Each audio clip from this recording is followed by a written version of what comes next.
Nous sommes des fidèles sédévacantistes, sédéprévationnistes, comme on dit souvent, sédéprévationnistes, comme on dit souvent, intégralement catholiques en fait. Nous reconnaissons que François Bergoglio a été élu, mais n'a pas l'autorité, c'est la thèse de Cassius-Schacum que nous allons expliquer. Bonjour, je suis l'abbé Damien Dutertre, je vais vous parler aujourd'hui de la thèse de Cassius-Schacum. Vous êtes assez nombreux à nous avoir demandé, par l'intermédiaire des commentaires ou en discussion, pourquoi est-ce que nous n'étions pas sédévacantistes purs et durs, disons, c'est-à-dire vraiment au sens complet du terme, mais pourquoi est-ce que nous avons cette position qui paraît un peu obscure à beaucoup de gens, qui est connue sous le nom de thèse de Cassius-Schacum.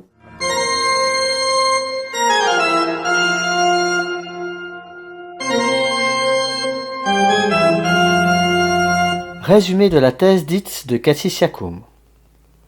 Nous la résumons aussi brièvement que possible. Selon son auteur, Monseigneur Gérard des Lauriers et ses disciples, depuis le 7 décembre 1965, date de la promulgation de la déclaration conciliaire Dignitatis Humanae Personae, dont une proposition est une hérésie, alors qu'elle eût dû être une vérité infailliblement révélée. L'occupant du siège apostolique a cessé d'être formellement pape. Il ne jouit plus de l'assistance divine promise par le Christ à son Église. Il est donc privé de l'autorité pontificale et par conséquent du droit de gouverner et d'enseigner l'Église. Ses actes de magistère et de gouvernement sont invalides.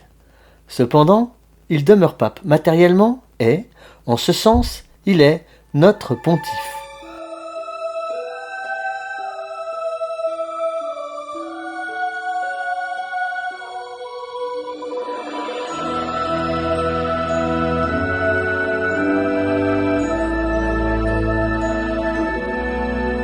Alors maintenant, qu'est-ce que dit la thèse, du coup? Parce que j'ai parlé déjà pendant presque un quart d'heure, là, je ne sais pas combien, pour vous expliquer que les autres positions ont un problème.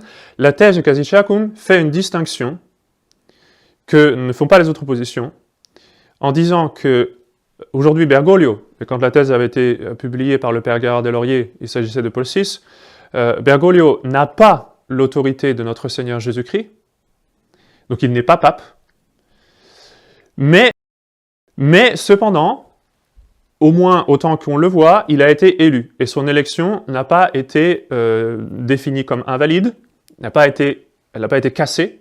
Une certaine déposition de l'Église est nécessaire.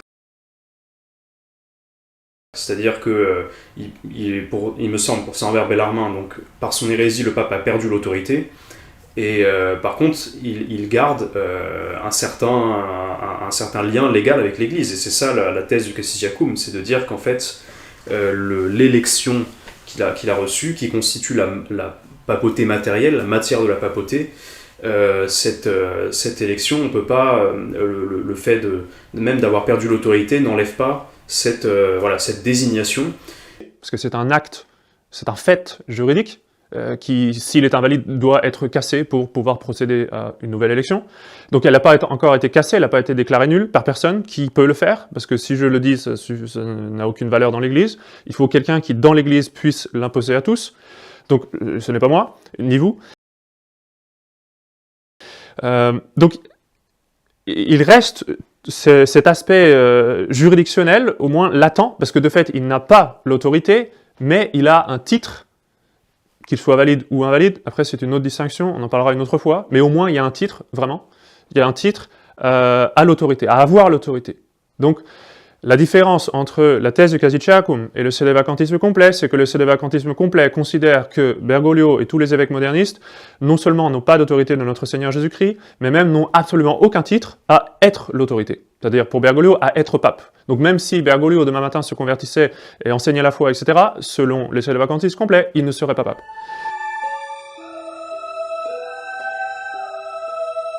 Parce que Monsieur Sandborn, il a dit « Non, la thèse de la Bericosa, elle n'est pas bonne, j'en fais une autre. » Enfin, qui ressemble, qui se base dessus, mais c'est pas la même.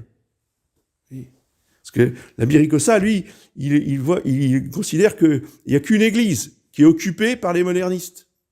Alors que la Monsieur Sandborn, il dit « Oui, il y a deux sociétés, il y a deux entités. » Et il le dit dans une vidéo qui vient de sortir sur YouTube, cette nouvelle société, ce n'est pas la hiérarchie catholique. Alors, on est tout à fait d'accord. Mais bon, dans cette secte conciliaire, il suffit qu'ils deviennent catholiques, comme Monsieur Vigano, qu'ils fassent une profession de foi, et comme ils ont été cardinaux dans la secte conciliaire, écoutez bien, ça revient exactement à la thèse de Monsieur Guérin. Les cardinaux conciliaires ont le pouvoir d'élire le pape. Oui, oui. C'est pour ça que, du côté de l'Abéricosa, on prie pour l'élu du conclave, tout le temps, pour que Dieu le convertisse et qu'il puisse devenir pape. Comme s'il pouvait être élu. Et Paul IV nous dit, il n'est pas élu. Son élection, elle est nulle. Mais le père Guérard a dit, non, elle n'est pas nulle. Elle est valable, sauf qu'il n'est pas pape parce qu'il n'est pas catholique, il n'a pas la foi catholique, mais c'est l'élu du conclave. Et comme ça, les hérétiques s'élisent entre eux, et il faut prier pour l'élu du conclave. Bonsoir Monsieur l'abbé, bonsoir Franck. Voilà, je voulais vous poser une question par rapport à comment retrouver un vrai pape. Parce que vous dites que quelque part un nouveau pape ne pourrait pas venir de chez nous, donc des communautés Nunakum, pour faire simple, parce que vous n'avez pas de vraie juridiction, mais du coup il faudrait attendre un nouveau pape d'évêques modernistes qui ont des consécrations qui sont certainement invalides. Donc en fait, pourquoi on devrait attendre un nouveau pape et pas de chez nous, même si on n'a pas de vraie juridiction. Je ne sais pas si vous avez compris ce que je veux dire. Pourquoi doit-on attendre de Bergoglio ou d'autres? Et oui, c'est malheureux, on aimerait pouvoir régler le problème.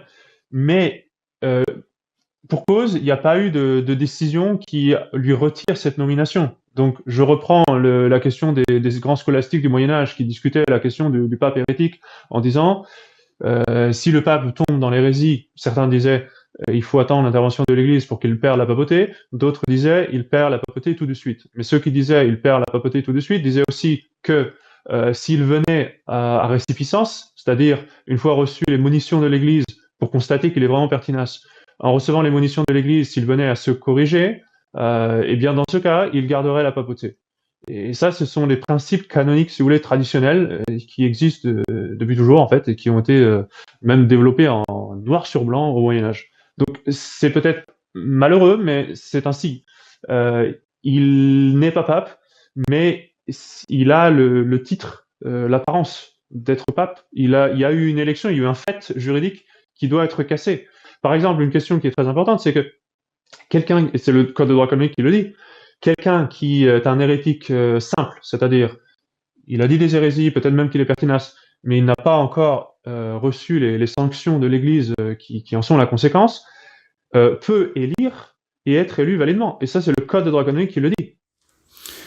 Alors, si vous voulez, je vous embêterai pas avec tout ça, si ça n'avait pas des conséquences concrètes. C'est qu'aujourd'hui, le projet de Monseigneur Sandborn, c'est par l'intermédiaire de Monseigneur Vigano, de faire un pape avec les cardinaux, écoutez, les cardinaux conservateurs. Ah tiens, alors maintenant, les cardinaux conciliaires ne sont plus hérétiques. Le cardinal Sarrax, ça, ils sont plus hérétiques, ils sont conservateurs. Excusez-moi, ils sont modernistes. Ils sont 100% modernistes.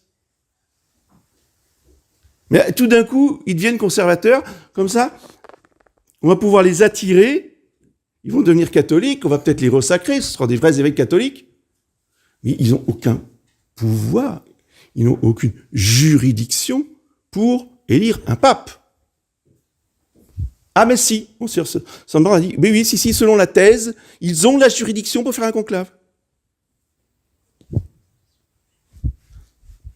Voilà, faites votre discernement. Bon, en tous les cas, on reviendra sur tous ces sujets-là une autre fois. Ce que je veux faire aujourd'hui, c'est vraiment vous donner un peu une image d'ensemble avec pas mal de pistes de réflexion pour vous montrer que c'est un sujet intéressant et aussi peut-être pour vous faire prendre conscience que beaucoup de choses là-dessus qui sont répandues partout sont fausses en fait, ou sont mal comprises, ou sont mal enseignées, ou sont mal recherchées. Je pourrais parler de la bulle de Polkat, par exemple, qui est un argument qui nous est présenté toujours comme, la réponse à la thèse de Kasicek-Hakoum. Et parfois, je l'ai vu même avec mépris, et ça me fait un peu sourire, honnêtement, quand je vois quelqu'un mettre dans les commentaires un commentaire un peu cinglant en disant « ces prêtres-là, ils n'ont rien compris, ils auraient mieux fait de lire la bulle de Paul IV ». Bon, je me dis, bon, écoutez, mon brave monsieur, ma brave madame, visiblement, vous n'avez jamais fait de recherche sérieuse sur la question. Mais Monseigneur Vigano, entre guillemets, est œcuménique d'un point de vue des vacantistes, puisqu'il va également citer une bulle que nous avons souvent citée à ce micro, qui est cette bulle haïe des lefévristes, qui est Cum ex apostolatus officio du pape Paul IV. Je répète, la bulle Cum ex apostolatus officio du pape Paul IV. Pierre Tirmont, vous vous souvenez ce qu'elle dit, cette bulle ? Non, mais tu vas me le rappeler. Cette bulle établit que si on élit un hérétique en tant que pape, son élection est nulle et non avenue, et ce, même si son élection avait été universellement acceptée. Donc on nous dit s'il y avait eu l'obéissance qui a été rendue par tous dans la bulle. Voilà. Donc Monseigneur Vigano se sert de cette bulle pour nous dire que Bergoglio n'est pas pape. C'est un hérétique, donc il ne peut pas être pape. Citation. La bulle Cum ex apostolatus officio de Paul IV établit à perpétuité la nullité de la nomination ou de l'élection de tout prélat, y compris le pape, qui serait tombé dans l'hérésie avant leur promotion ou leur élévation au cardinalat ou au souverain pontifical. Monseigneur Vigano nous rappelle que pour un faux pape, eh bien, tous ces actes sont dénués d'autorité. Ensuite, accrochez-vous bien. C'est pourquoi, avec sérénité de conscience, je crois que les erreurs et les hérésies auxquelles Bergoglio a adhéré avant, pendant et après son élection et l'intention placée dans l'acceptation présumée de la papauté rendent son élévation au trône nulle et non avenue. Donc les hérésies de Bergoglio, en application de cette bulle, rendent son élévation nulle et non avenue. Monseigneur Vigano nous dit que cette bulle est établie à perpétuité. Je sais que c'est discuté par certains.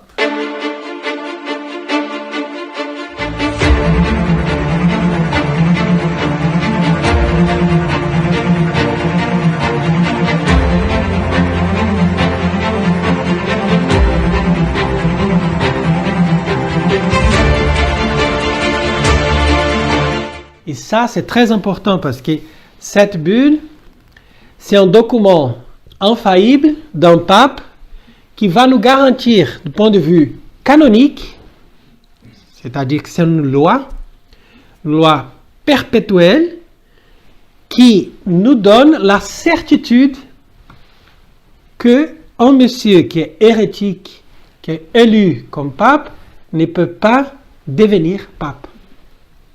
Et ça, du point de vue canonique, parce que du point de vue théologique, c'est clair et net, c'est évident. Mais il fallait aussi une loi, parce que la loi canonique, elle ferme la question. Mais je ne sais pas pourquoi les gens qui suivent la thèse, ils vont toujours dire que cette bulle n'est plus valide et qu'on doit aller pour d'autres chemins. Ensuite, nous avons deux textes de droit canonique qui nous expliquent que l'hérétique perd sa charge par le fait même ipso facto. Alors le premier texte, c'est une bulle qui a été publiée donc, le 15 février 1559 par le pape Paul IV en pleine crise protestante. Alors, qu'est-ce que dit Paul IV ? Eh bien, il dit que tout ecclésiastique, tout prélat qui dévierait de la foi catholique ou qui tomberait dans le schisme ou l'hérésie, perdrait sa charge. Et donc, tout catholique, ça inclut le clergé, les barons, les comtes. les rois, les empereurs, tous ceux qui, dans une société chrétienne. Et alors, dans le numéro 6 de cette bulle, il dit qu'un pape qui aurait adhéré à l'hérésie avant son élection verrait celle-ci frappée de nullité ipso facto, par là même, et sans qu'il faille y rajouter une déclaration. Et même si cette élection était acceptée par tous les cardinaux. Donc vous voyez, un pape qui serait élu, un pape hérétique qui serait élu, n'aurait aucune autorité sans qu'on ait besoin d'aucune formalité ou déclaration spécifique. C'est un texte extrêmement fort, si vous voulez, et qui est sans appel. Alors, ce texte est tellement vigoureux qu'il a été attaqué de toutes parts, et depuis longtemps, si vous voulez. Alors, dans le passé, il a été attaqué, et il a été attaqué d'un côté qu'on n'attendait pas, il a été attaqué d'abord par les opposants à l'infaillibilité pontificale au XIXe siècle. Vous savez, il y a eu le fameux Dollinger, qui était un Allemand qui était opposé à l'infaillibilité pontificale et qui donc a fait plusieurs livres contre l'infaillibilité pontificale. Il a dit, voyez, un exemple des errements du pape, c'est cette bulle Cum ex apostolatus, elle est clairement excessive. Et donc, ça ne peut pas être un document infaillible du pape. Et alors, les ultramontains qui défendaient à l'époque l'infaillibilité ont repris cet argument et donc on dit oui, la bulle est disciplinaire. Et aujourd'hui, les théologiens, y compris ces vacantistes, considèrent que cette bulle n'oblige pas et est disciplinaire. Vous voyez, ça a été le cas de l'abbé Lucien lorsqu'il défendait encore la thèse de Cassius-Iacome. C'est le cas de l'abbé Ricossa. La bulle Cum ex apostolatus, elle est bien connue, elle est connue par tout le monde. Elle est abrogée, cette bulle, oui, en 1917. Oui, bien sûr, elle est abrogée dans le sens que cela a été refondu avec le nouveau code de droit canon, qui d'ailleurs ne parle pas du pape, puisque ce n'est pas une question du pape. Alors nous pensons effectivement que la bulle en tant que telle n'a plus force de loi. C'est le cas du père Albert d'Avrier et puis de plusieurs fidèles de votre paroisse qui ont fait des brochures à ce sujet. Je ne sais pas s'ils sont là, mais je serais content d'en discuter avec eux. Et donc, il nous explique, cette bulle a été abrogée par la constitution Vacante Sede Apostolica de Saint Pie X sur l'élection papale, et elle n'a pas été reprise par le Code de droit canonique en 1917. Alors, pour ma part, je ne partage pas du tout leur point de vue. Alors, ce point n'est pas tranché par l'Église, mais je vais quand même vous donner mon point de vue. Moi, je considère que cette bulle ne traite pas d'une matière contingente, mais bien d'une matière dogmatique, puisqu'il s'agit de savoir si dogmatiquement un hérétique peut monter sur le siège de Pierre. Ça, c'est pas une question de discipline, c'est bien une question dogmatique. Bon. Ensuite, cette bulle n'est pas un texte isolé dans l'histoire de l'Église. Cette bulle Cum ex apostolatus reprend les dispositions du 4e concile du Latran sous Innocent III contre les cathares, contre les hérétiques. C'est la reprise des dispositions du 4e concile du Latran, c'est le 12e concile écuménique.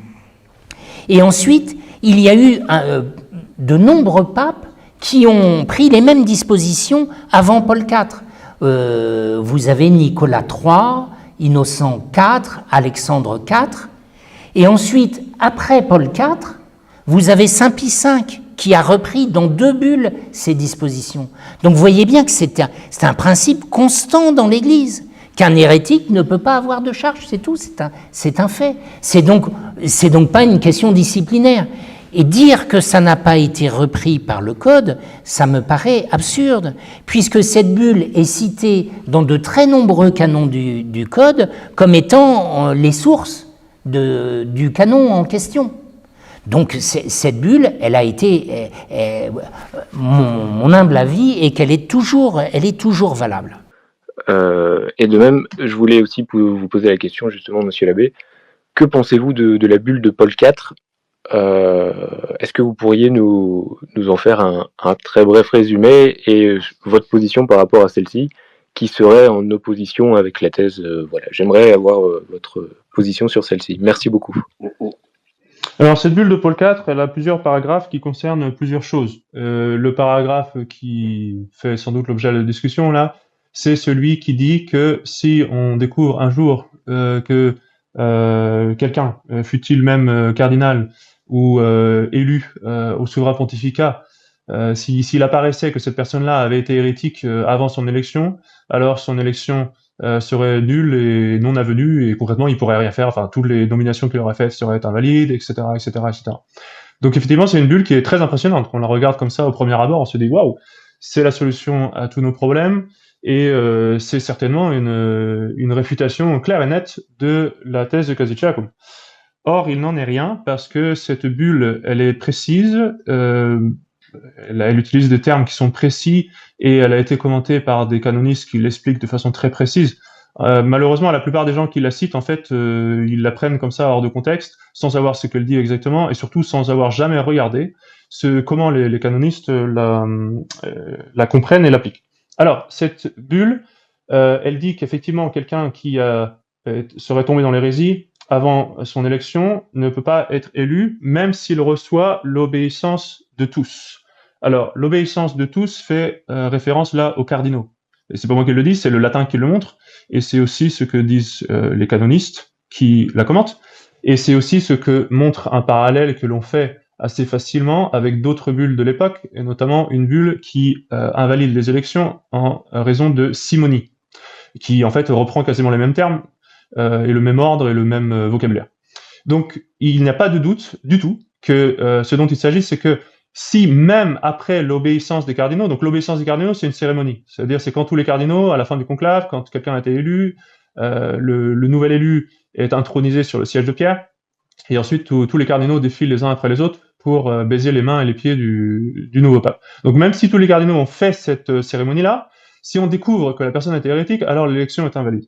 Ce n'est pas, par contre, et c'est là où c'est mal compris, ce n'est pas pour dire que toute l'Église universelle pourrait accepter une élection et que plus tard on se rend compte que la personne était un hérétique. Sinon, imaginez-vous, si on découvrait que, je sais pas moi, Clément X ou Boniface IV ou Jean III ou Pie V ou je sais pas qui, bon, pas Saint-Pie quand même, mais que d'autres papes du passé ont été hérétiques et finalement on se dit mince, tout ce qu'ils ont fait c'est invalide, du coup tout est remis en question. Non, ça c'est pas possible. Et c'est très clairement indiqué par les canonistes qui ont commenté cette bulle, donc je vais en citer. Le père Passerini, qui était quand même une pointure dans le domaine, qui était maître général de l'ordre des Dominicains, le père Wilmers, alors lui il est jésuite, donc vous voyez que d'un côté ou de l'autre, parce que souvent ils s'opposent, les jésuites et les dominicains, d'un côté ou de l'autre, on a bien entendu les choses dans ce sens-là, etc., etc., ça a toujours été compris dans ce sens. Donc il n'y a pas de doute du tout à ce sujet-là. Une fois qu'un élu est accepté par l'Église universelle, en fait, il y a un principe très simple, c'est qu'il y a, en cas d'élection invalide, une convalidation. Saint Alphonse en parle, tout le monde en parle.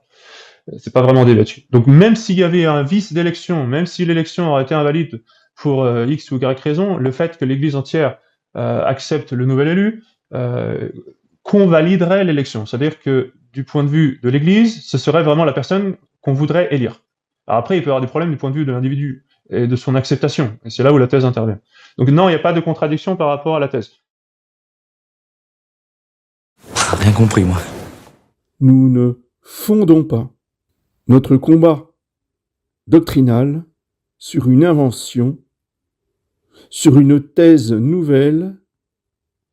Nous fondons notre combat sur l'enseignement officiel du vicaire du Christ, revêtu donc de l'infaillibilité. On ne pourra jamais dans l'avenir, dans le futur, quand il y aura de nouveau un vrai pape, on ne pourra jamais nous reprocher de nous être référés uniquement à la bulle de Paul IV, confirmée par le pape Saint Pie V, son successeur. Posons dès le départ que nous n'avons pas d'autre bouée de sauvetage, si je puis dire, dans le naufrage de Vatican II, que cette bulle absolument fondamentale, cette bulle qui est prophétique, cette bulle que Paul IV a écrite pour nous, pour notre temps, pour les catholiques de la fin des temps. Nous allons voir précisément où il parle de la désolation dans le lieu saint, prédite par le prophète Daniel. C'est nous, c'est la fin des temps. C'est pour nous que le pape Paul IV a écrit cette bulle. Ne nous étonnons pas que le démon fasse tout ce qu'il peut pour écarter cette bulle, pour en diminuer la portée, l'autorité, et que l'on mette de côté cette parole pontificale qui a été écrite il y a plusieurs siècles contre lui pour notre défense. Certains nous objectent que la bulle de Paul IV aurait été abrogée, que l'on nous cite donc le pape qui aurait explicitement abrogé cette bulle. Jusqu'à ce jour, personne n'a pu fournir un pareil document. La thèse de Cassicciacum, ce n'est pas seulement quelque chose qu'on essaie de greffer, on va dire, sur le sédévacantisme. Parfois, les gens pensent ça. Ils se disent, à quoi ça sert cette thèse ? On a déjà le sédévacantisme, on n'a pas besoin de cette thèse qui un peu nous embête un petit peu. J'espère juste brièvement expliquer pourquoi je rejette la thèse et donner également certains des arguments contre elle, et puis aussi comment tout cela a commencé lorsque cette controverse a vraiment commencé il y a environ 1 an. Il y a soudainement eu un très gros problème à propos de ces questions. Où est la véritable Église? Où est l'apostolicité de l'Église? Et que nous devons trouver une solution qui sauve la hiérarchie, sinon l'Église ferait défection. Et moi-même et les prêtres ici, et Monseigneur Dolan, nous avons toujours pensé que c'était assez étrange qu'il y ait soudainement cet énorme problème d'apostolicité ou de maintien de la hiérarchie, alors que Monseigneur Dolan a géré des paroisses et des missions pendant des décennies, et que pour personne, ce n'était un problème. Cela ressemblait donc un peu à ces vendeurs de porte-à-porte des temps précédents, des temps anciens, qui proposaient une solution à un problème que je ne savais pas avoir, avant que le vendeur ne me dise que j'avais un problème.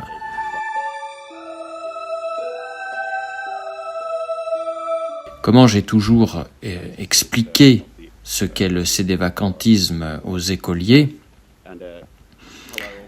c'est que le Christ est le chef de l'Église catholique et qu'il est ce qu'on appelle le chef invisible de l'Église catholique, et que nous, fidèles, sommes membres de son corps mystique de l'Église.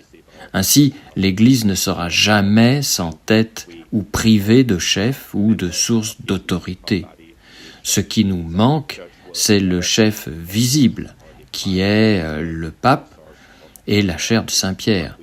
Peut-être vacante pendant longtemps, et l'a été à de nombreuses reprises.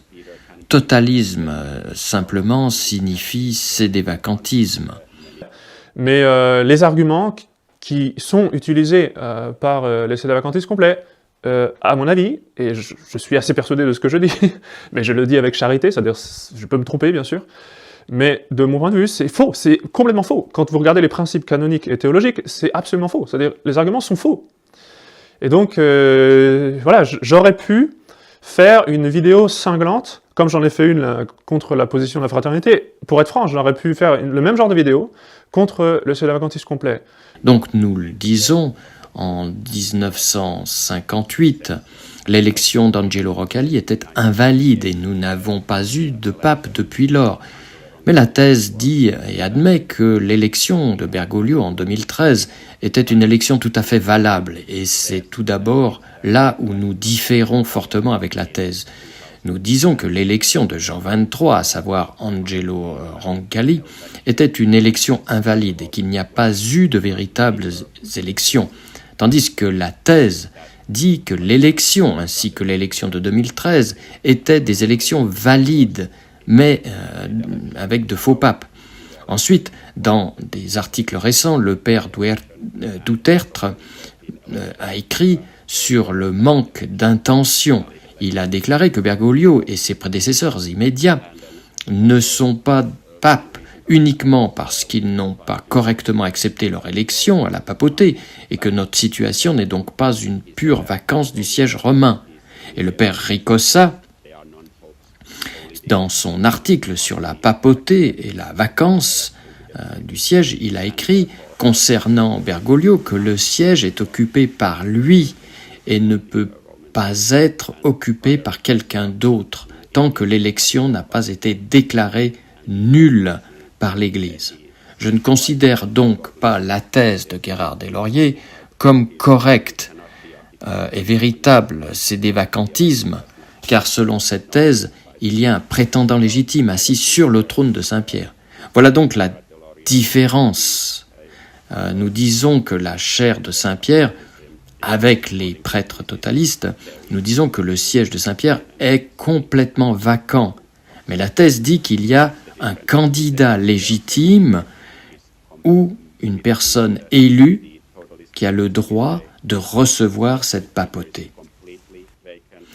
Et mon père, quelle est la cause de cette différence? Pourquoi les totalistes croient-ils que les élections n'auraient en aucun cas pu se terminer, n'auraient pas pu être valides? Eh bien, tout d'abord parce que c'est Bergoglio qui prétend être pape. Il est hérétique et il est donc en dehors de l'Église. Et par conséquent, il est disqualifié pour être élu à n'importe quelle charge au sein de l'Église. Nous savons par le droit canonique et nous savons par les commentaires que c'est la loi divine qu'une personne élue à la papauté doit être baptisée, catholique, homme. Ainsi, de même, nous n'excluons pas une personne élue d'être un homme ou d'être baptisée. Nous disons que la femme ne peut pas être élue pour recevoir la papauté et que les musulmans ne peuvent pas être élus pour recevoir la papauté. Selon la loi divine, un hérétique ne peut pas être élu pour recevoir la papauté. Et la soi-disant élection de 2013, même si vous avez affirmé que les cardinaux qui ont élu Bergoglio étaient de vrais électeurs, ce que nous totalistes nions, même si les électeurs pontificaux ont le droit de désigner qui recevra la papauté, ces électeurs ne sont pas libres de désigner ou d'élire qui ils veulent, mais ils sont tenus par la loi divine de suivre les règles de la loi divine, à savoir qu'une personne élue pour recevoir la papauté doit être baptisé, catholique, homme. Et Bergoglio ne remplit clairement pas les exigences parce que c'est un hérétique public et, comme on dit, il est aussi un apostat. Mon père, alors comment les gens qui soutiennent la thèse, comment ont-ils une idée différente de la capacité d'être élu, même s'il est un hérétique public? Parce que on dit qu'il n'a pas été officiellement déclaré être à l'extérieur de l'Église. Et je pense que Monseigneur Sanborn vous disait que c'est pour cela qu'ils font tout ce genre de recherche sur ce que signifie être en dehors de l'Église. Ils aiment aller voir leur père de l'Église, ils vont chez les théologiens, ce qui signifie être hérétique, apostat ou schismatique. C'est donc leur principal argument. Il n'a pas été officiellement déclaré non catholique. Et c'est pourquoi il est censé être éligible à la papauté. Mais nous, totalistes, rejetons cette affirmation parce que nous avons des définitions claires dans le code de droit canonique de ce que signifie être hérétique, ce que signifie être apostat et ce que signifie être schismatique. Et aussi, le pape Pie XII l'a également dit très clairement dans son encyclique Mystici Corporis. Il dit que l'Église, le corps mystique du Christ, peut être exclu de deux manières. D'abord, soit si vous êtes officiellement déclaré en dehors de l'Église, soit si vous quittez vous-même l'Église. Bergoglio n'a donc ni été officiellement excommunié, ni déclaré hors de l'Église. Mais il s'est officiellement libéré lui-même de l'Église parce que la pensée d'être catholique et d'être hérétique s'exclut mutuellement. Si vous professez l'hérésie, vous ne pouvez pas être catholique. Le pape Pie XII a également spécifiquement déclaré que les 3 péchés sont si graves pour un catholique qu'il l'exclut automatiquement de l'unité de l'Église, à savoir l'hérésie, l'apostasie et le schisme. Ni Pie XII, ni le droit canonique ne donne d'arguments ou d'exigences selon lesquels vous devez être officiellement déclaré en dehors de l'Église avant de devenir catholique. Et c'était une question controversée, comme vous le savez, dans les siècles précédents, comme à l'époque de Cajetan ou Bellarmin, et de toutes ces autorités auxquelles Monseigneur Sanborn faisait référence. Mais maintenant, nous avons le code de droit canonique, les théologiens qui l'ont commenté et aussi les écrits de Pie XII. C'est pourquoi l'Église espère que ces questions sur qui est membre de l'Église et qui ne l'est pas, elles étaient controversées. Vous devrez peut-être faire beaucoup de recherches auparavant, mais maintenant ces questions ont été résolues par l'autorité de l'Église. Si vous tenez publiquement une hérésie, vous êtes en dehors de l'Église. Et vous savez qu'il n'est vraiment pas difficile de devenir hérétique. Tout ce que vous devez savoir, c'est d'abord savoir ce que vous devez faire, et c'est savoir ce que l'Église enseigne, et ensuite refuser de vous soumettre à cet enseignement. Et vous savez, je ne pense pas qu'un catholique traditionnel qui prend sa foi au sérieux puisse douter que Bergoglio soit un hérétique ou un apostat. Alors, Père, à part les différentes opinions, je suppose, sur l'hérésie, quelles sont les autres différences entre le totalisme et la thèse ? Vous vous souvenez que j'ai mentionné que dans la thèse, Bergoglio a été officiellement désigné ou élu pour recevoir la papauté par l'Église. Et puis la question suivante est bien sûr, de quelle Église ? La thèse que le père Desposito a formulée dans un de ses écrits dit que Vatican II a été le début d'une nouvelle religion, mais pas d'une nouvelle Église. C'est une des choses sur lesquelles j'aimerais vraiment avoir plus de précision dans la thèse, car le monde s'accorde à dire que l'organisation ecclésiale de Jorge Maria Bergoglio est visible. Elle a son propre chef Bergoglio, ses évêques. Donc, si cette organisation ecclésiale est capable de procéder à des élections valides, alors nous disons totalement que la seule conclusion logique serait que l'Église de Jorge Maria Bergoglio est la véritable Église catholique. Comme je l'ai mentionné, nous rejetons la thèse, les totalistes disent que non, l'Église de Bergoglio est une secte hérétique. Et le père Desposito, d'autre part, a écrit que Vatican II était le début d'une nouvelle religion, mais pas d'une nouvelle Église. Ainsi, dans la thèse, l'Église a simplement été détournée par les mauvais évêques, au sens diabolique, la mauvaise hiérarchie. Mais ils maintiennent toujours une hiérarchie matérielle et légale, tandis que les totalistes disent que non, c'est une fausse secte. Elle n'a rien à donner et rien à prendre concernant l'apostolicité de l'Église. Alors mon père, j'entends souvent les mots matériels et formels au cours de cette dispute, au sens disputatio, discussion. Qu'est-ce que cela signifie exactement ? Quelle est la différence entre un pape matériel et un pape formel ? Selon le matériel de la thèse, le pape est simplement celui qui a été élu pour recevoir la papauté, mais qui n'est pas réellement devenu pape. Il est donc un pape matériellement juste par élection, mais non pas formellement en étant capable de diriger l'Église.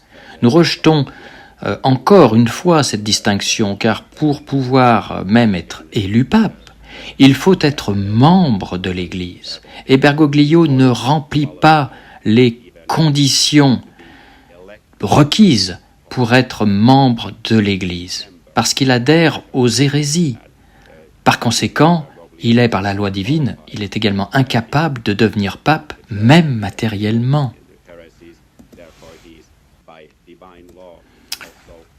Et mon père, c'est quelque chose qu'il croit aussi. Cela pourrait dire que l'un des cardinaux dit qu'il n'est pas hérétique formel ou qu'il n'est pas un hérétique public. Alors est-ce possible que si l'un des cardinaux dit alors, disons qu'il s'est converti au traditionnalisme et qu'il a ensuite été celui qui a dit qu'il a appelé un conseil imparfait, et que c'est aussi une solution, et je pense qu'il pourrait dire que c'est une possibilité. Cela a-t-il un sens ? Non, cela n'a aucun sens. Tout d'abord, pour devenir cardinal ou occuper une fonction dans l'Église, vous devez être nommé par le pape.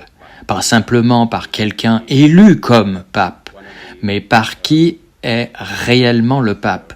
L'une des comparaisons que propose souvent la thèse est que même si être élu à la papauté, c'est un peu comme être élu à la présidence des États-Unis, mais cette analogie est fausse, car tout comme les électeurs de l'Église sont liés par la loi divine, selon laquelle ils ne peuvent pas choisir qui ils veulent, le collège électoral est également lié par la Constitution, et ils ne peuvent pas simplement choisir qui ils veulent. Une personne élue pour recevoir la présidence doit être âgée d'au moins 35 ans, être citoyen naturel et avoir vécu aux États-Unis pendant au moins 14 ans. Et si quelqu'un ne remplit pas ces qualifications, peu importe la manière dont il est élu, ou peu importe s'il est élu par consentement unanime du collège électoral, il ne reçoit pas la présidence et n'est même pas matériellement président. Ainsi, quel que soit le cardinal électeur, il n'a pas reçu son autorisation de l'Église catholique. Donc, si vous prétendez qu'il est un vrai cardinal ou qu'il est un véritable électeur papal, alors la seule conclusion logique est qu'il a reçu cette nomination ou cette élection de l'Église catholique et que, encore une fois, cela signifierait que l'Église de Jorge Maria Bergoglio est la véritable Église catholique. Nous rejetons donc cette idée, car si vous ne pouvez pas appliquer ce système logiquement, il ne devrait pas être appliqué du tout. Ces cardinaux, qu'ils se soient convertis ou non, n'ont aucun titre dans l'Église catholique et ils ne peuvent convoquer aucun concile, parfait ou imparfait. Mon père, j'ai récemment, je pense, un léger changement dans l'idéologie de cette thèse où l'on dit que cela pourrait éventuellement provenir d'une certaine forme de juridiction, de suppléance. Est-ce que c'est quelque chose qui, je sais que c'est sur le même sujet, mais comment ils obtiennent le pouvoir d'élire ? Est-ce que quelque chose qu'ils, je pense, ont dit récemment, qu'il pourrait s'agir d'une juridiction de suppléance, n'est-ce pas ? Eh bien, cela ne s'appliquerait que si l'organisation ecclésiale de Jorge Maria Bergoglio était la même chose que l'Église catholique, car évidemment, la juridiction ne peut être assurée que dans l'Église catholique. Mais vous savez, c'est pour cela que tout ce débat sur le matériel et le formel, sur un concile parfait ou imparfait, je pense que cela apporte toujours plus de confusion, parce que nous ne vivons pas dans une sorte de réalité alternative. Dans le monde réel de l'Église de Bergoglio, soit c'est l'Église catholique romaine, soit ce n'est pas l'Église catholique romaine. Et si c'est la même chose, et en tant qu'Église catholique romaine, que faisons-nous en dehors d'elle ? Pourquoi formons-nous des paroisses, des missions, ordonnons-nous des prêtres, consacrons-nous des évêques, si la seule manière d'obtenir la légalité est dans l'église de Bergoglio? C'est pourquoi c'est une question si importante pour nous, totalistes, que nous rejetons cette thèse. Car moi-même, lorsque je me suis converti à la foi, je ne croyais pas à l'organisation qui était alors dirigée par Jean-Paul II.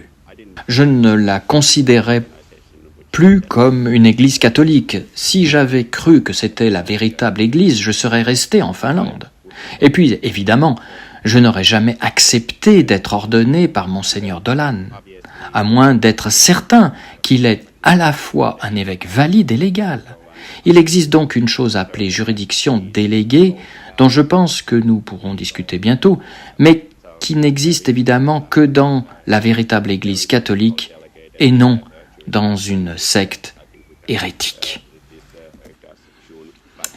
Et mon père, je sais que je saute un peu par-dessus bord ici, mais y a-t-il d'autres différences entre le totalisme et dans la thèse dont vous voudriez parler, et peut-être encore décrire davantage des différences? Eh bien, ce sont les principaux problèmes ou les plus gros problèmes que nous ayons. Mais quand il s'agit de cette question, j'encouragerais vos auditeurs à faire vos propres recherches, et cela dit clairement, et à ces arguments selon lesquels les élections de 2013 étaient des élections illégales. Et la seule façon pour qu'elles puissent être des élections légales est que si cela était fourni et fait par l'Église catholique, telle qu'elle est appelée, cela entraînerait un problème selon lequel l'organisation ecclésiale de Jorge Maria Bergoglio est la véritable Église catholique. Et chacun de vos auditeurs et téléspectateurs peuvent faire leurs propres études. Il suffit de regarder l'organisation de l'Église de Bergoglio. Voyez-vous, et trouvez-vous les marques de l'unité, de la sainteté, de la catholicité et de l'apostolicité dans cette Église? Si vous ne trouvez pas ces marques, alors il est impossible qu'elle puisse produire une élection valide, parce que Dieu n'utilise pas les fausses religions comme moyen de salut. Donc, soit c'est la même chose que l'Église catholique, soit ce n'est pas le cas. Et cela conduit également à un problème encore plus grave. Si l'Église de Bergoglio est le seul moyen d'obtenir le pape, si c'est le seul endroit où l'on peut trouver une hiérarchie juridique et matérielle, alors encore une fois, la seule conclusion logique est que nous, les prêtres traditionnels, et nous, les évêques traditionnels, nous ne sommes pas légaux, c'est-à-dire que nous sommes illégaux. Notre mission est illégale, et l'Église de Bergoglio a dit à plusieurs reprises que nous étions en dehors de l'Église. S'ils ont le pouvoir de définir l'Église de Bergoglio, de définir où se trouve la succession apostolique, ils doivent aussi avoir le pouvoir de décider et de définir où cette succession n'a pas lieu. Donc, soit si vous accordez une quelconque légitimité à l'organisation ecclésiale de Bergoglio, alors vous devez arriver à la conclusion que notre mission est illégale. Et pour savoir ce qui arrive aux évêques et aux prêtres illégaux, ils sont en dehors de l'Église catholique. Donc, c'est ce que je veux dire. Toute cette affaire de thèse, alors que la manière dont leurs partisans font la promotion ne fait que créer plus de confusion, et pendant tant de décennies, nous avons dirigé nos missions, nos églises, nos paroisses, sachant que nous sommes l'Église, et les faux prétendants à Rome avaient à la fois une religion et une Église différentes. Je sais que c'est l'argument dans lequel Monseigneur Gérard Deslauriers a avancé quant à la séparation de la mission et de la session dans l'Église.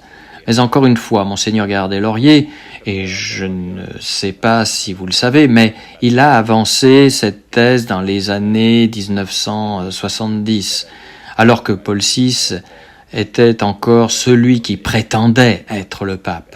Donc probablement dans les années 1970, cette thèse était encore une explication valable dans la crise, même si c'est la politique de Paul VI qui a mis les réformes de Vatican II dans l'action. Au moins, il agissait toujours comme un pape. Je veux dire qu'il ne portait pas de nez de clown et qu'il n'a pas proclamé que l'impureté était parfaitement acceptable et qu'il n'adorait pas d'idole au Vatican. Et maintenant, notre situation est complètement différente de celle de l'organisation ecclésiale de Jorge Maria Bergoglio. Elle ne ressemble même plus vaguement à l'Église catholique. Donc c'est de Gérard Deslauriers que nous disons que c'était probablement une explication valable dans les années 70, mais qu'on ne peut plus l'appliquer à l'Église de Jorge Maria Bergoglio. Mon père, je sais que l'une des questions que posent les thèses, ou l'un des problèmes qu'elles posent, c'est qu'ils disent que les évêques sédévacantistes n'ont pas de juridiction réelle. Ils ont une juridiction de suppléance. Mais je pense que Monseigneur Sandborn, même dans mon émission, a dit que nos évêques avaient l'autorité d'un éboueur. Même si je pense que c'est une déclaration assez dure, je pense que, si c'est le cas, je suppose qu'il est logique que l'autorité de l'Église se trouve quelque part. Alors, quelle est votre explication concernant où est l'Église et où est l'autorité de l'Église ? Si vous vous souvenez de ce que j'ai dit précédemment à propos de Monseigneur Dolan, pour que quiconque puisse prétendre être un véritable évêque et pouvoir avoir une succession apostolique, il doit être à la fois validement consacré et légal. Donc, ces choses vont de pair, sinon la hiérarchie, où qu'elle soit, ne serait plus telle que le Christ l'a instituée. Ainsi, un véritable évêque doit être à la fois valide et légal. Il doit donc posséder des ordres valides, et il doit aussi être envoyé comme le Christ a dit « Comme mon Père m'a envoyé, je vous enverrai ». Le Père Sekada a écrit sur ce sujet, et il souligne que notre position selon laquelle, oui, nos évêques sont à la fois valides et légaux. Ainsi, l'évêque traditionnel a déclaré qu'il ne possède pas ce qu'on appelle une juridiction ordinaire réservée au pape et aux diocèses et à leurs évêques. Et toute cette idée de désignation ou de continuation de la désignation hiérarchique matérielle est toujours dans le droit canonique quelque chose qui est réservé aux évêques, qui obtiennent la juridiction ordinaire, généralement à la tête du diocèse. Mais nous ne parlons pas de cela lorsque nous parlons des évêques catholiques traditionnels, parce que nos évêques ont été légalement envoyés par la nature, même de leur consécration. Parce que l'ordre de servir l'Église, d'aller dans le monde entier et prêcher et baptiser tous, ce qui est la loi divine et qui est que tous les évêques sont tenus de suivre. Outre la juridiction ordinaire, le droit canonique dit ce qu'on appelle la juridiction déléguée est une partie que le père Sekada a écrit dans son article sur les sacrements légitimes du prêtre traditionnel, que la loi divine perdure toujours avec la juridiction du Christ nécessaire pour l'accomplir. Il est donc du devoir d'un évêque d'ordonner, de consacrer et de confirmer. Donc, je ne soutiens évidemment pas cette thèse, mais comme l'a souligné le père Sekada, si vous voulez une réponse simple, posez une question simple. Où est la hiérarchie aujourd'hui? C'est dans les évêques catholiques traditionnels. Comme l'a souligné le père Sekada, ils sont validement et légalement consacrés au service des fidèles, au service de l'Église. Et si ce n'était pas le cas des évêques catholiques traditionnels, où serait-ce alors la hiérarchie? Ainsi, la thèse répond que la légalité, la hiérarchie matérielle, juridique se poursuit dans l'église de Jorge Maria Bergoglio. Nous, totalistes, rejetons évidemment totalement ce point de vue. Donc, honnêtement, je ne comprends pas pourquoi quelqu'un s'opposerait à cet argument selon lequel nous avons des missions avec la vraie messe. Nous avons des évêques et des prêtres qui servent ces missions. Ils ont reçu à la fois des ordres valides et, conformément à la loi divine, l'Église leur a fourni et délégué la juridiction qui leur est nécessaire. Non pas une juridiction ordinaire, mais une juridiction suppléée qui est donnée aux personnes, et non pour la charge en elle-même. Encore une fois, même si quelqu'un a un problème avec cette explication, qui ne rendrait pas par magie la thèse vraie par défaut, la thèse crée des problèmes bien plus nombreux et bien plus importants qu'elle est censée en résoudre. Car si l'église de Bergoglio est le seul endroit où vous pouvez trouver une hiérarchie légale, alors la seule conclusion logique est que notre mission de prêtre et d'évêque catholique traditionnelle, notre mission est alors illégale. Et j'ai dit que les prêtres illégaux, les évêques illégaux sont en dehors de l'Église, si la thèse ne peut pas être appliquée logiquement. Elle ne devrait pas l'être du tout. Mon père, une des questions que j'ai posées à son Excellence Monseigneur Sandborn sur le podcast était si, disons par miracle, Bergoglio semble se convertir et brûle tous les documents de Vatican II et dit que je reviens, je change tout et je suis à nouveau officiellement catholique ou quoi qu'il dise dans ce sens. Ma question était de savoir qui accepterait cela, qui irait dire si c'est légitime ou non et comment savoir si c'est légitime ou non. Et s'il venait 10 jours plus tard à dire « Oh, tu sais, haha », et il mettrait alors un nez de clown et dirait « Je plaisantais ». Je pense que c'est un problème très grave et je pense que son Excellence n'avait pas vraiment de réponse. Il a dit, à juste titre, que pour que nous n'ayons pas toutes les réponses à ces questions, mais je pense que pour moi, c'était aussi un problème d'essayer de comprendre cela. Même si nous disons qu'il y a une conversion miraculeuse, ne devrait-elle pas être universellement acceptée d'une manière ou d'une autre? Oui, tout cela est lié à la question de savoir comment faire en sorte que le pape soit manifestement totaliste. Et les partisans de cette thèse auront alors une réponse différente. Mais encore une fois, si vous en faites un gros problème, comme le fait la thèse disant que nous devons résoudre là où la hiérarchie se poursuit aujourd'hui, alors il est bien sûr de votre devoir de fournir les réponses.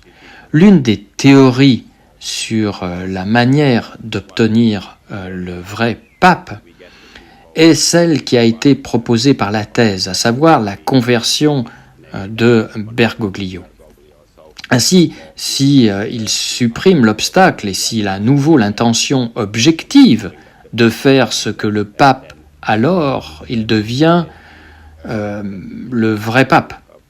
Comme vous l'avez souligné, cela crée des problèmes bien plus importants qu'il n'est censé en résoudre. Alors, que faut-il que Bergoglio se convertisse à la foi? Que faut-il qu'il fasse? Doit-il renoncer à la déclaration de liberté religieuse de Vatican II, ou doit-il renoncer et brûler tous les documents de Vatican II? Et la nouvelle messe, est-ce qu'elle doit disparaître? Et s'il faut revenir à la messe tridentine, quelle version utilisons-nous? 1962, 1955 ou celle de Saint Pie X? Qu'en est-il des autres sacrements? Doivent-ils être restaurés exactement comme ils étaient au temps de Saint Pie X? Comme vous l'avez souligné, un problème encore plus important que des questions comme celle-ci est la question de savoir qui décide. Qui est cet individu ou ce groupe qui donne son accord final pour savoir si la conversion de Bergoglio est sincère, vraie et suffisante? Est-ce Monseigneur Sandborn qui prend la décision? Est-ce le père Desposito qui prend cette décision? Est-ce le père Ricossa qui prend cette décision? Cette idée de devenir pape par conversion, bien sûr, nous, totalistes, la rejetons parce que nous disons qu'il n'est pas éligible à la papauté en premier lieu. Mais, vous savez, sans autorité, vous ne pouvez pas avoir quelqu'un ou désigner quelqu'un qui serait censé prendre la décision de rétablir la papauté. Mon père, je suppose que leur argument de l'autre côté serait que vous, les totalistes, n'avez aucun plan sur la manière d'élire un pape. Et cela m'intrigue depuis un moment. Alors, quelle serait votre réponse à cela, mon père? Si nous n'avions pas d'évêque avec juridiction ordinaire, comment avons-nous cette possibilité d'élire un pape? Ce qui, je pense, est une nécessité.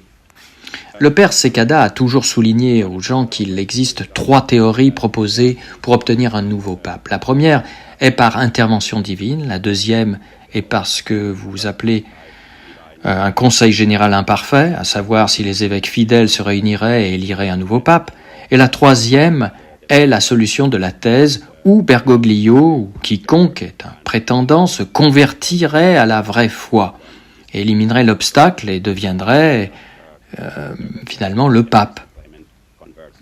Mon opinion personnelle est que si jamais nous obtenons un pape, ce sera par l'intervention divine.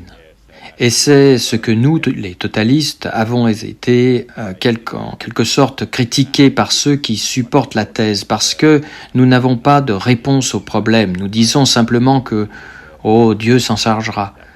Quand j'entends ce genre d'argumentation, je pense toujours que lorsque ce genre de solution est demandé, je pense aux apôtres qui, après la résurrection, demandent au Seigneur « Voulez-vous en ce moment restaurer à nouveau le royaume d'Israël ?» Et notre Seigneur répondit « Ce n'est pas à vous de connaître le temps ou le moment que le Père a réservé en son propre pouvoir. » Je n'ai jamais réalisé ni compris pourquoi est-ce un péché si capital de mettre votre foi ou votre espoir en sa confiance en Dieu, qu'il finira par résoudre cette crise, ou qu'il pourrait, dans sa sagesse, décider qu'il ne résoudra pas cette crise, comme était l'opinion de l'évêque d'Holland, selon laquelle cette vacance du siège est une punition divine. Nous sommes appelés à réparer cela. Je comprends, et si je suis critiqué ou blâmé, parce que je mets mon espoir et ma confiance en Dieu, qu'il résoudra le problème ou non, je suppose que je suis simplement coupable, comme on l'accuse, comme on le dit. Désolé pour cela, j'ai donc... Mon père, très rapidement, 2 questions. Premièrement, pour la deuxième solution, pour le concile imparfait, faudrait-il qu'il s'agisse d'évêques à juridiction ordinaire, ou pourrait-il théoriquement s'agir également d'évêques à juridiction de suppléance, selon le père Secada? Eh bien, je n'ai pas vraiment vérifié la question, car je ne soutiens pas moi-même cette idée d'un conseil général imparfait. Car à mon avis, toute l'idée d'un conseil général imparfait est la contradiction des termes, car le conseil général, dans sa nature même, implique qu'il est parfait. En tout cas, il faut que, pour que le concile ait une quelconque validité, Il exige que le pape le convoque. Et c'est bien sûr, vous le savez, un problème de nos jours. Parmi ces 3 solutions possibles, comme je l'ai dit, je soutiens la première, à savoir l'intervention divine.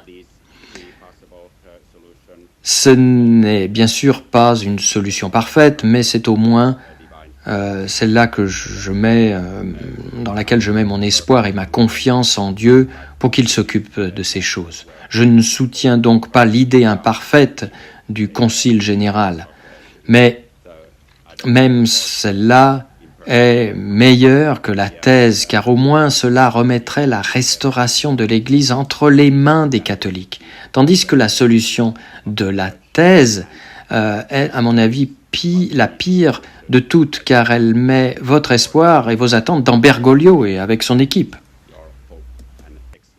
Pensez-vous, mon père, que je pense qu'il critiquerait à nouveau qu'il y a peut-être 20-30 ans, vous pouviez bien dire, vous saviez que c'était un temps de pénitence et que c'est pour notre punition, pour nos péchés, que nous serions sans pape pour quelques décennies. Mais maintenant, nous approchons de 70 ans. Et pensez-vous, je pense que c'est peut-être une question idiote, mais y a-t-il une limite de temps pour dire d'accord, peut-être que Dieu n'interviendra pas activement et que nous devons trouver une solution. Je veux dire, je suppose que vous ne pouvez pas vraiment dire cela, car quel serait le délai? Mais pensez-vous qu'avec le temps, cela devient de plus en plus problématique? Non, je ne crois pas. Comme je l'ai mentionné aux écoliers, je dis toujours que le Christ est le chef de l'Église. Donc, nous ne serons jamais un corps sans tête, en quelque sorte. Nous pouvons être privés pour un temps du chef visible de l'Église catholique, c'est-à-dire le pape. Mais si la vacance peut durer quelques jours, quelques semaines, quelques mois ou quelques années, elle peut aussi durer des décennies, car la papauté et la fonction d'un diocésain et d'un évêque peuvent rester vacantes pendant des décennies. Cela ne signifie pas que l'Église a cessé d'exister, parce que ces fonctions papales de ces diocèses et évêques relèvent des charges ou de la nomination canonique. Mais la mission de l'Église, de sa députation et de la juridiction suppléée se poursuit même en dehors des charges ecclésiastiques qui peuvent et ont été vacantes pendant des années. J'ai entendu la plainte, je ne sais de qui, peut-être du mouvement R&R, qui dit que comment les sédévacantistes peuvent-ils faire partie de l'Église catholique parce que nous n'avons pas les 4 points. Je pense avant tout qu'ils argumentent sur une plasticité, mais je pense qu'ils soutiennent également qu'ils ne font qu'un. Et quelle serait votre explication à ce sujet alors, mon père? Parce que nous avons nos différences en tant que groupe, entre guillemets, comme nous en discutons maintenant avec la thèse, bien sûr. Comment pourriez-vous décrire que nous possédons réellement l'unité qui est nécessaire à l'Église catholique? Tout d'abord, si nous n'avons pas l'unité, où est l'option? Pouvez-vous trouver cela dans l'Église de Bergoglio? Faites simplement vos propres recherches. L'Église de Bergoglio a-t-elle les marques de l'unité, de la catholicité, de la sainteté et de l'apostolicité? Je ne pense pas que ce soit le cas. C'est pourquoi j'ai rejeté comme une église complètement fausse, une secte hérétique. Alors, regardez simplement le mouvement catholique traditionnel. Nous avons certes nos arguments et nos différences, mais nous avons le vrai clergé qui est à la fois valide et légal. Ils nous enseignent par leurs sermons, ils donnent des conseils à notre peuple, ils parcourent le monde entier pour donner les sacrements exactement comme le Christ les a établis.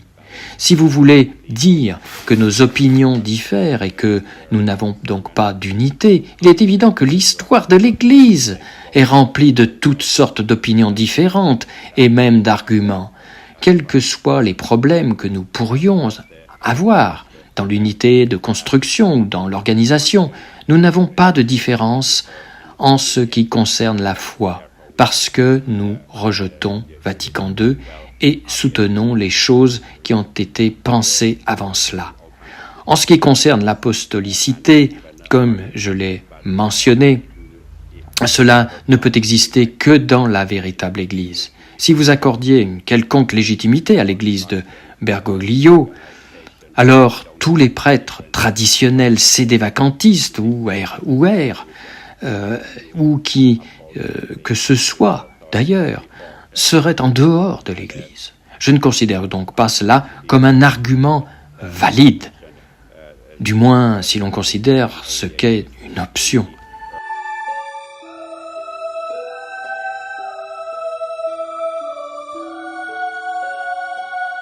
La bulle de Paul IV est du magistère extraordinaire.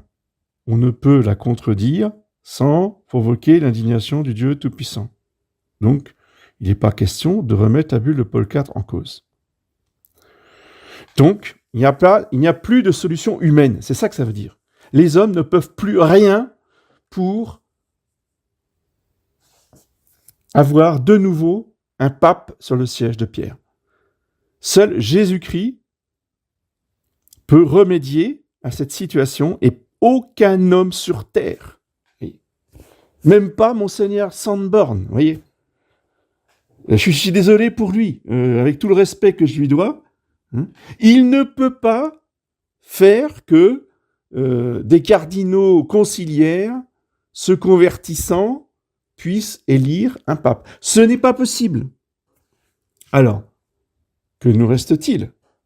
Eh bien, il ne nous reste que Jésus-Christ. Mais Jésus-Christ, encore une fois, n'abandonne pas son troupeau.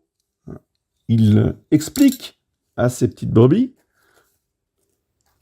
par des prophéties, alors ça reste des prophéties privées, certes, mais ce sont des prophéties qui nous expliquent l'avenir, qui nous expliquent comment il va remédier à cette situation que nous vivons.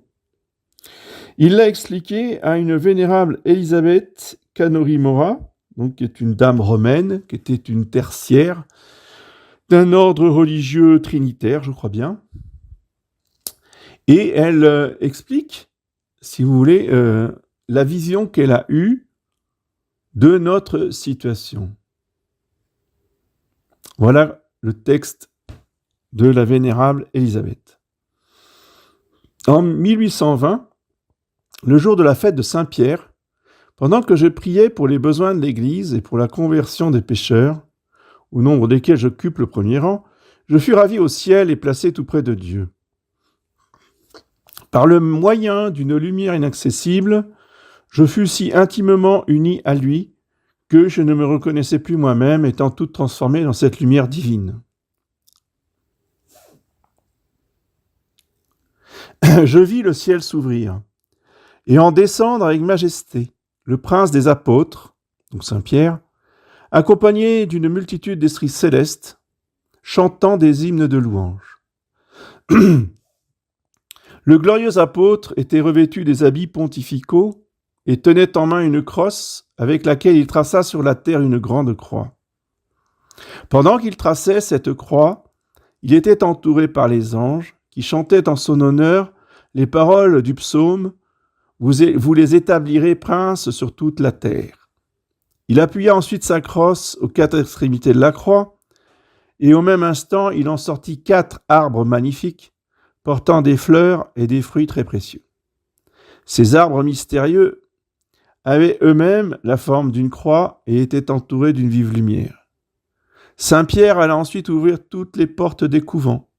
Ces arbres devaient servir de lieu de refuge au petit troupeau de Jésus-Christ et préserver les bons chrétiens du terrible châtiment qui bouleversera le monde entier. Tous les fidèles qui auront gardé dans leur cœur la foi de Jésus-Christ, ainsi que les religieux et les religieuses qui auront conservé fidèlement l'esprit de leur institut, seront tous abrités sous ces arbres et délivrés de l'affreux châtiment. Mais malheur aux religieux et religieuses qui n'observent pas leurs règles, malheur aussi à tous les prêtres indignes et à tous les séculiers qui s'adonnent au libertinage et qui suivent les fausses maximes de la philosophie moderne, condamnées par l'Église comme étant contraires aux préceptes de l'Évangile.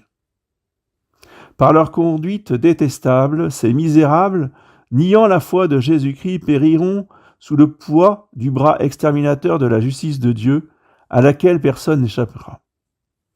Tous les bons chrétiens s'étant réfugiés sous les arbres mystérieux, je les vis sous la figure de jolies brebis confiées à la garde de Saint-Pierre, leur pasteur, et professant envers lui la plus humble soumission et la plus respectueuse obéissance.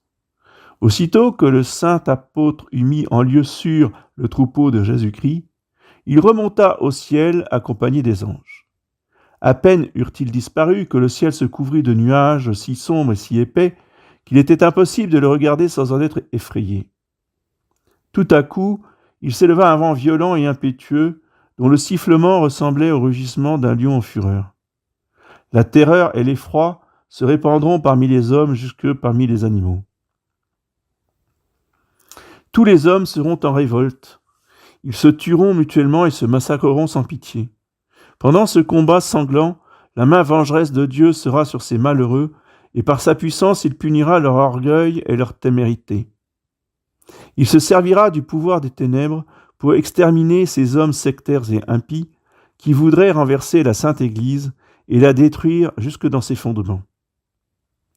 Par leur malice audacieuse, ces hommes iniques prétendent faire descendre Dieu de son trône suprême.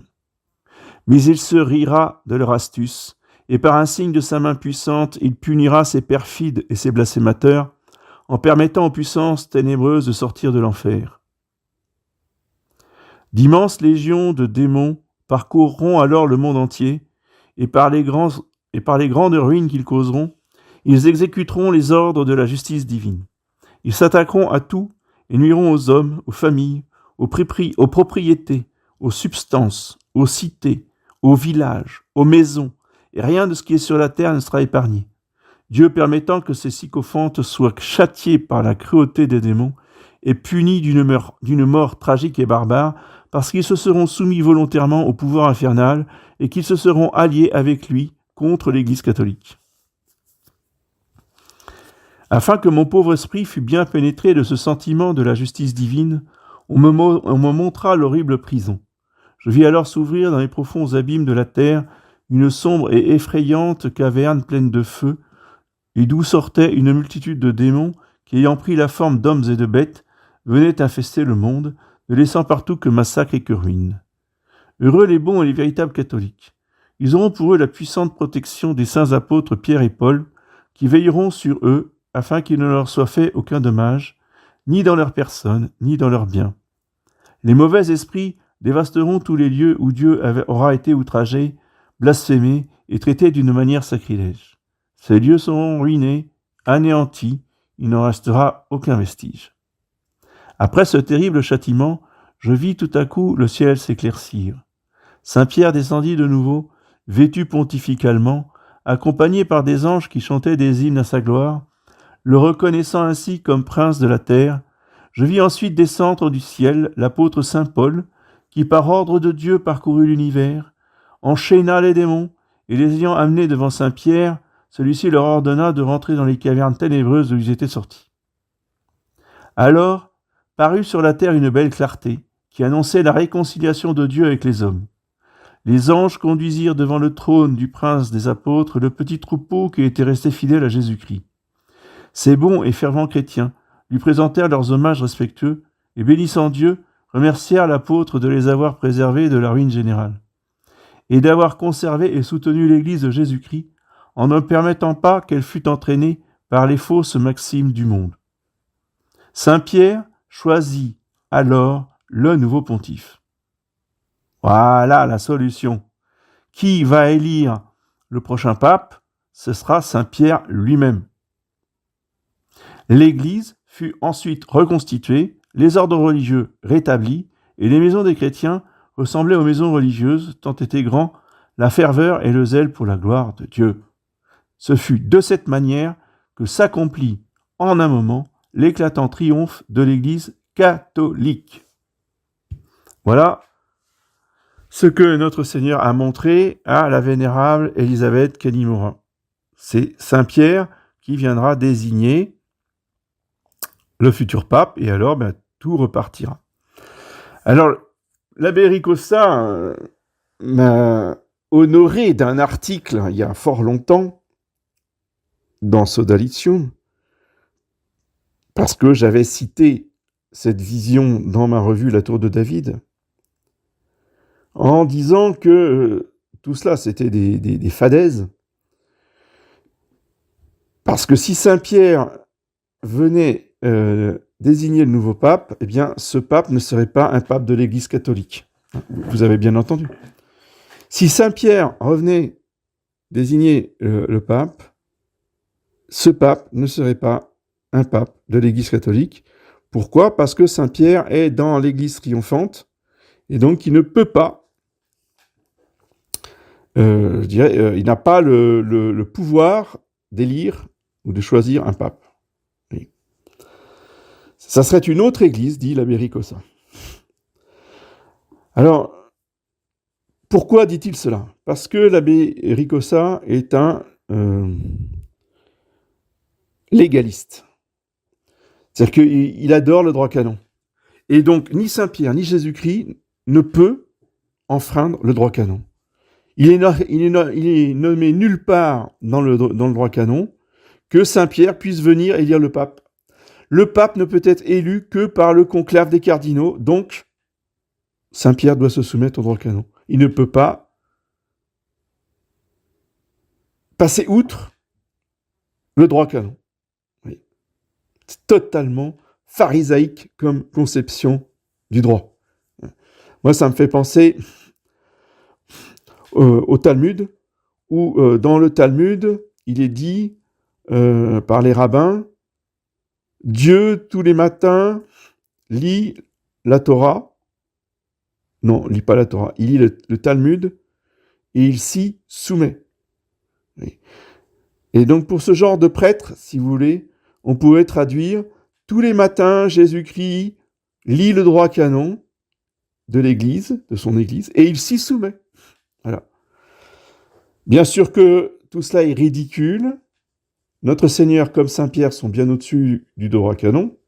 Non pas qu'ils le contredisent, mais ils sont au-dessus. C'est qu'ils peuvent très bien agir en dehors du droit canon.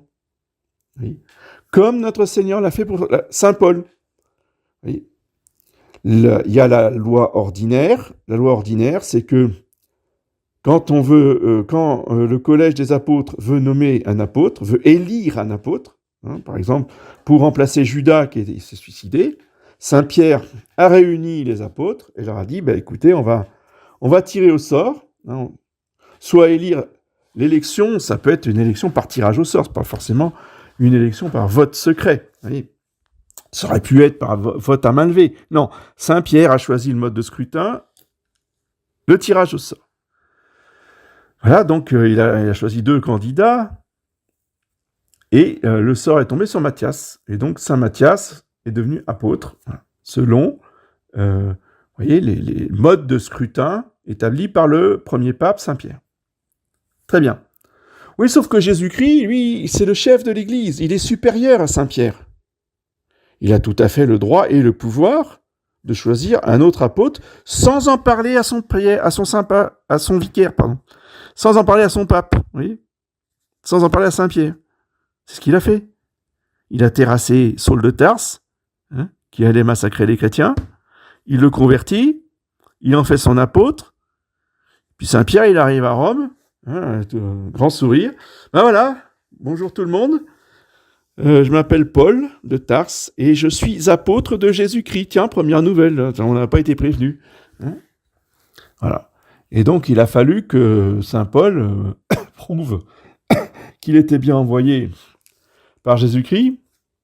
Bon, il a certainement eu des confirmations surnaturelles, mais Jésus-Christ n'est pas passé par l'élection des apôtres, du collège apostolique. Rien du tout. Voyez, mais d'après l'abbé Ricossa, il n'avait pas le droit de le faire. Alors, si on applique le raisonnement de l'abbé Ricossa, saint Paul n'est pas un vrai apôtre, puisque Jésus-Christ qui était ressuscité, donc qui était comme saint Pierre dans la vision de la vénérable Élisabeth dans l'éternité, ne pouvait pas intervenir, dit l'abbé Ricossa, dans l'église militante. Ce qui est totalement faux. L'exemple de saint Paul montre bien que, tout en étant dans l'église triomphante, Jésus-Christ ou saint Pierre peuvent intervenir dans l'église militante. Voilà. Bien sûr, évidemment. Voilà pour répondre aux objections faites à cette vision de la vénérable Élisabeth Kalimra. Je conclurai en disant que la thèse de Cassius-Yacoum, complètement inventée par le père Gérard des Lauriers, dominicain, oui, eh bien, ne fait pas le poids par rapport à la bulle de Paul IV, du vicaire de Jésus-Christ, qui a fait une bulle solennelle du magistère extraordinaire, qui définit les choses. Voyez, entre la thèse et la bulle, il n'y a pas à hésiter une seconde. On est bien d'accord.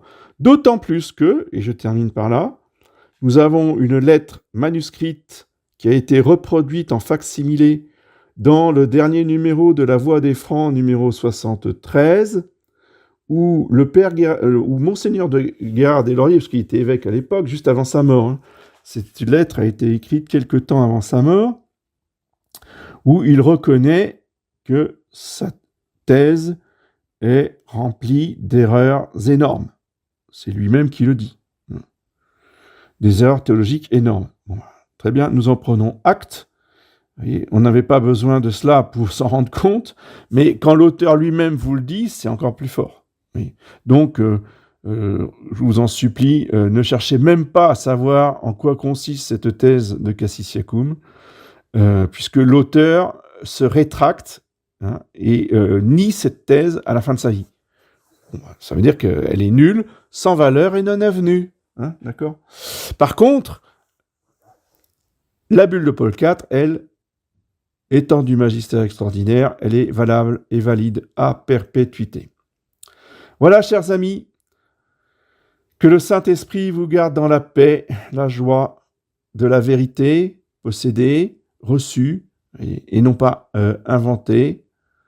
Nous recevons de la bouche du magistère la vérité qui a tout prévu, y compris les solutions pour nos temps de désolation de la persécution antichristique.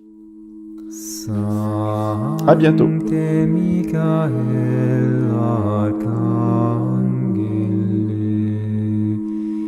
Defende nos in prelio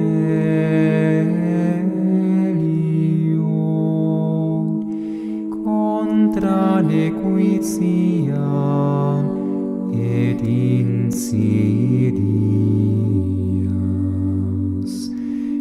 diaboli est impere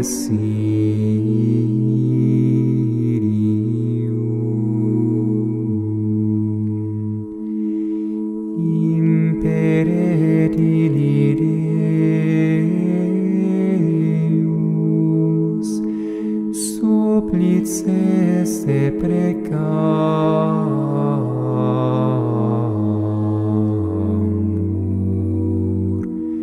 tuque princeps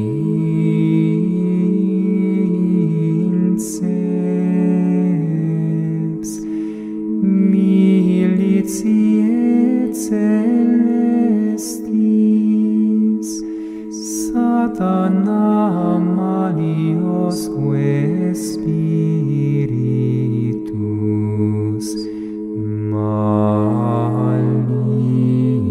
malignos qui ad perditionem animarum